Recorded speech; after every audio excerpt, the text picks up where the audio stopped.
నమస్కారం. సుప్రభాత ఘంటారావానికి స్వాగతం. ముందుగా ప్రధానాంశాలు. భారత్పై దుస్సాహసానికి ఒడిగట్టిన పాకిస్తాన్. సరిహద్దు రాష్ట్రాల్లో యుద్ధ విమానాలతో దాడికి విఫలయత్నం.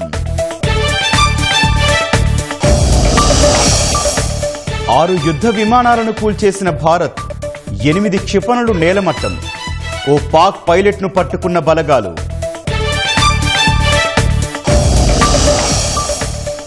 పరిస్థితులను నిరంతరం సమీక్షిస్తోన్న ప్రధాని మోదీ. అప్రమత్తంగా ఉండాలని అన్ని మంత్రిత్వ శాఖలకు ఆదేశాలు.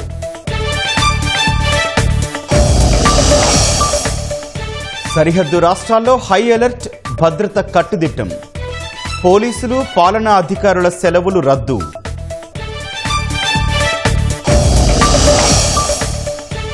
సరిహద్దుల్లో కవ్వింపు చర్యలను తీవ్రం చేసిన పాకిస్తాన్. పెద్ద ఎత్తున కాల్పులు, తిప్పికొట్టిన భారత భద్రతా దళాలు. భారత్ పాక్ దాడులు, ప్రతిదాడులతో ఐపీఎల్పై ప్రభావం. భద్రతా కారణాలతో పంజాబ్, ఢిల్లీ మ్యాచ్ అర్ధాంతరంగా రద్దు.